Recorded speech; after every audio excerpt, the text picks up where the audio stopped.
Que cherchez-vous là, Madame André? Ben, je cherche un tissu qui irait avec ça, mais je l'ai pourtant acheté récemment, mais j'arrive pas à le retrouver. Alors, je sais pas, j'ai tellement de tissus, je sais vraiment pas ce que j'en fais.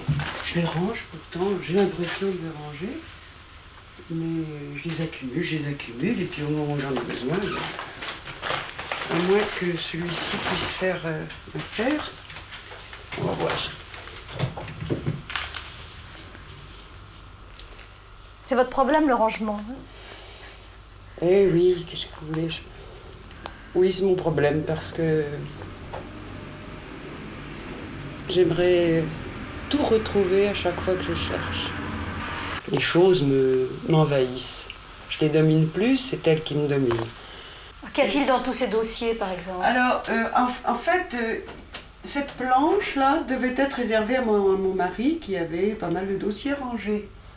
Et puis, mon désordre envahissant l'a réfugié dans la partie étroite de gauche, où il a tout juste la place de mettre un classeur.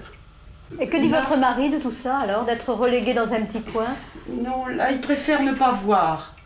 Ça, il va juste chercher, je crois qu'il a renoncé à conquérir du terrain. Je ne sais pas, c'est peut-être une ironie du sort, mais je suis particulièrement ordonné. Enfin, je l'étais tout au moins. Lorsque j'étais à l'école navale, j'avais eu droit, de la part de l'officier de garde de ce dimanche, à une croix verte en face de mon nom. Et je pense que c'est la seule croix verte qu'il y a eu pendant toute l'année de cours et pour 100 élèves. Et ça signifiait que mon bureau était particulièrement bien rangé. Donc voilà, ça situe mon personnage. Vous habitez un pavillon qui est assez confortable. Vous avez un sous-sol dans lequel vous pourriez ranger ce qui vous encombre. Oui, on va remarquer qu'on peut déplacer effectivement le problème. Comment le replacer harmonieusement, jeter ce qu'il faut, auquel on ne peut pas se résoudre. Alors, en fait, on met à la cave. C'est facile, parce que ça ne se voit pas. En quoi, depuis le début de votre mariage, ce désordre de votre épouse vous a-t-il gêné? Le spectacle du désordre me gênait. Je n'arrivais pas à m'y habituer. De même que quelqu'un qui a un pantalon trop court, ils se sont gênés aux entournures. Est-ce que vous avez essayé de jeter? Ah, alors là, ça, c'est un problème. Jeter, il faut du discernement pour jeter.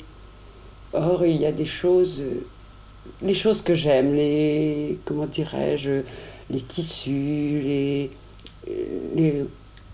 comment dirais-je, les articles de journaux qui m'intéressent.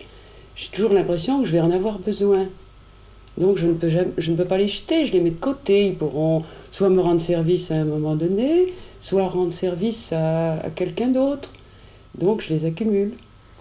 Mais je les retrouve pas, alors ils ne me servent à rien, c'est un cercle vicieux. Quand on souffre de ce que je souffre, on a horreur du vide. Et toutes les surfaces horizontales m'inspirent. Posées, envahir. Alors j'ai besoin d'avoir autour de moi toutes les choses que j'aime. Évidemment, si quelqu'un arrive pour déjeuner et qu'on veut déjeuner, faire la cuisine, c'est rien. Mais ranger la table avant de mettre le couvert, ça, c'est un problème. Ça, c'est une tâche. Et mes filles le savent bien. Elles en souffrent, vos filles? Je pense, oui. Je pense qu'elles en souffrent. Maman disait, mes filles en souffrent. Enfin, en tout cas, moi, pas du tout, parce que on y est habitué. J'ai toujours vécu dans cette maison, toujours avec du désordre plus ou moins, et vraiment, j'en souffre pas du tout. Et vos sœurs, elles pensent comme vous? Une, entre autres, qui elle, alors là, vraiment, a horreur de tout ce foutoir. Enfin, elle supporte pas du tout. Et c'est elle qui en souffre, alors? Ah oui, beaucoup. Moi, pas du tout. Et elle ne range pas? Là, non, parce qu'elle estime que, si vous voulez, si ce sont les tissus de maman, c'est à maman de les ranger, c'est pas à nous.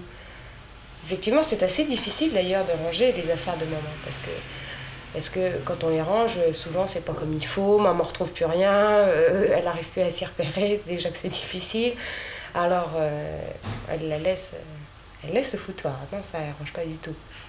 C'est une sensation de fatigue supplémentaire, de dépression, si vous voulez. Je me souviens qu'un certain nombre de fois, en rentrant du bureau, où j'avais pas mal de problèmes, le spectacle du désordre de la maison me déprimait. C'était vraiment un sentiment de dépression plus ou moins profond selon la fatigue originelle. Je m'étais fait un schéma de la maison. J'estimais qu'on devait la traiter avec respect. Et le désordre me paraissait un manque de respect pour cet objet dans lequel nous vivions. J'ai essayé de lui donner des conseils. Bon, j'ai essayé de la mettre devant l'exemple que je lui montrais de mon ordre. J'ai essayé de lui montrer que c'était facile. Bon, c'était à peu près vain. Je dis pas tout à fait vain, je crois que ce serait trop vache, mais à peu près vain. Plus tard chez vous, vous avez l'impression que vous aurez une maison rangée, une maison comme ici, avec des choses un peu partout, très... Ah oui, je pense pas que j'aurai une maison rangée impeccable, hein, parce que comme j'ai souvent la flemme de ranger, parce que c'est souvent à cause de ça, je laisse un peu partout, je pense pas que ma maison sera impeccable, hein, ça sûrement pas.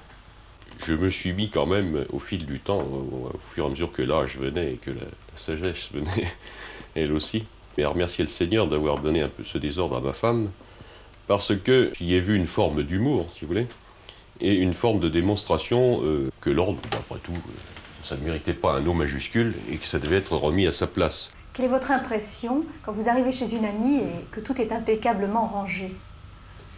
Je crois que j'ai un sentiment d'envie, d'admiration.